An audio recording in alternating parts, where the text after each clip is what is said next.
So, we must agree that all measuring systems are merely reference frames. They give us a starting point. It doesn't really matter if you call them Fahrenheits or cycles. All science is based on fundamental assumptions of the mechanics of this universe. Yet the assumptions, if correct, connect like building blocks. Much in the same way, the number 108 is just a reference frame. It is symbolic of a bigger picture, that of humility. When the devotees recite 108 Hanuman Chalisas in their minds, they believe they are proving their love for God, and that there is in fact a need to prove their love. When the devotees assign 108 names to Sri Ganesh, they are once again gauging their devotion through numbers. This, of course, may be considered unreasonable, since it suggests that 108 chants are more effective than 109 chants. How do they know this? Have they proved it? Is the 108 magic number of the universe? No, it is not. It is a reference frame. What is important is that a system is imposed to guide us through the fundamental struggles encountered in any evolutional process. Otherwise, chaos and anarchy follow and nothing gets done. Having said that, I will show you justifications from a few subcultures in India. Obviously, I consider the Vedic rationale to be the most consistent with the fundamental laws of this universe.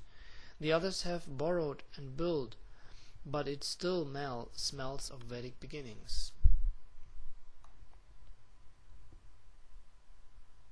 In present times we can find many rationales for the proliferation of 108 throughout our scriptures. In fact, this number seems to garner its unfair share of attention from myriad cults and faith systems around the world.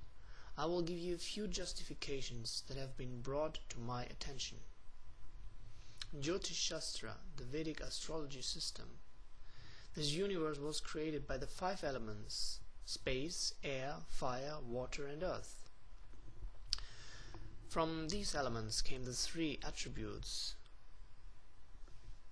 Raj, birth; Sat, protection; and Tam, destruction or death.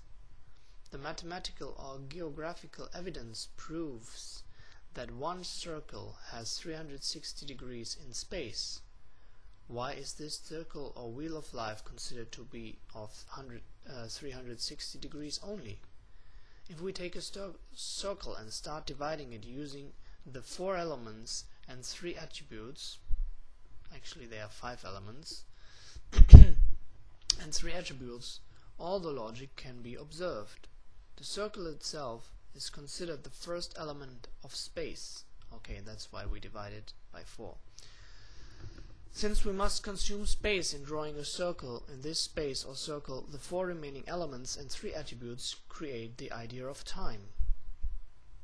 The circle is divisible by the product of 4 elements multiplied by 3 attributes. This involves the belief that the 3 attributes exist in the circle. By moving 3 times, each element completes its revolution. So now we have the number 12, 3 multiplied by 4. This division gave birth to our 12 months and also the 12 horas, 1/2 of the day, or ahoratri. We now have 360 degrees as well as 12 divisions. We can now further divide the wheel of time.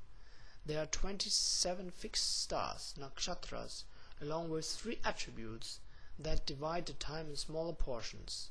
So this 27 plus 3 is 30. Is interpreted as 30 degrees or days of one part of the wheel, circle or months. All of this is only half of the day.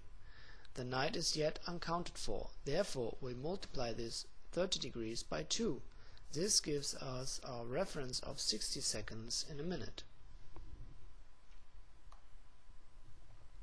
Thus, the 360 degrees multiplied by 30 degrees are 10,800. 0 is considered purna or complete, so we take out the last zeros and are left with 108. The idea of our total universe is represented by this number of 108. Offering 108, devotees believe that they are showing ultimate or complete respect to the Supreme. There are many other justifications, but all can be tracked back to this system. A few are explained below. The Shoshu Buddhist followers use 108 beads in their malas. They implement the following formula: 3 multiplied by 3 multiplied by 2 multiplied by 3 is 108. 6 senses: light, sound, smell, touch, thought. 3 aspects of time: past, present and future. 2 conditions of heart: pure or impure. 3 possibilities of sentiment: like, dislike and indifference. Then Buddha's footprint. All Buddhists accept the Buddha footprint with its 108 auspicious illustrations or signs.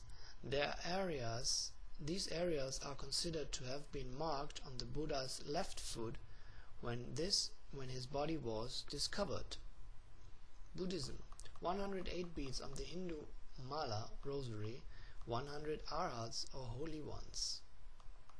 Hinduism. 108 gopis, consorts of Krishna, 108 places for Vaishnavas, 100 beads on the Japa mala rosary, 108 Upanishads, 108 Divya Deshas, divine or sacred holy places throughout India and Nepal, and 108 sacred water taps in Nepal.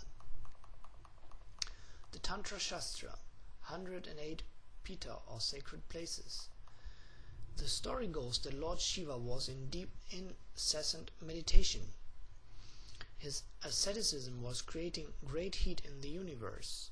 All existence was in peril, and Lord Brahma was deeply concerned. Lord Brahma asked the mother of the universe, Shakti Ma, to use her strength and will to seduce Lord Shiva.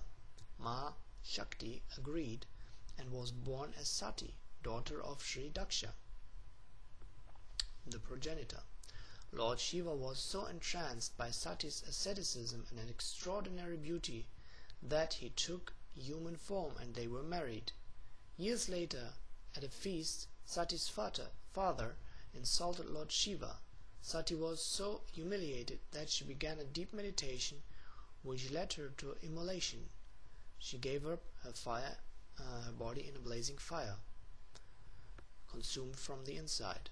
Lord Shiva was completely heartbroken. He reached into the sacrificial fire and pulled out as much of his beloved's body as he could grab.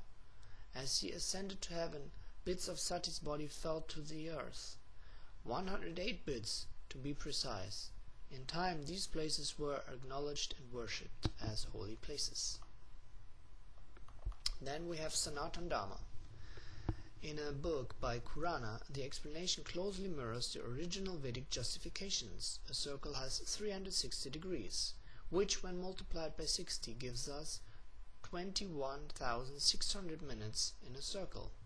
60 comes from the 60 gatis, which Sanatana Dharmics believe in. 1 gati is equal to 24 minutes and 60 gatis come to 24 hours. 1 gati is divided into 60 parts or palas, so the 60 gatis multiplied by 60 palas come to 3,600.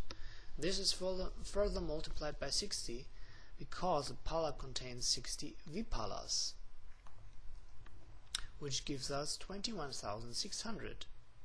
Half of this is for the day and the other half for the night, so 21,600 divided by 2 gives us 10,800. For practical purposes we use 108. Using the number 108 helps us coordinate the rhythm of time and space, and we remain in harmony with the spiritual power of nature.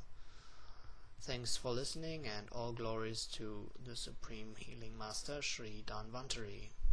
Jai.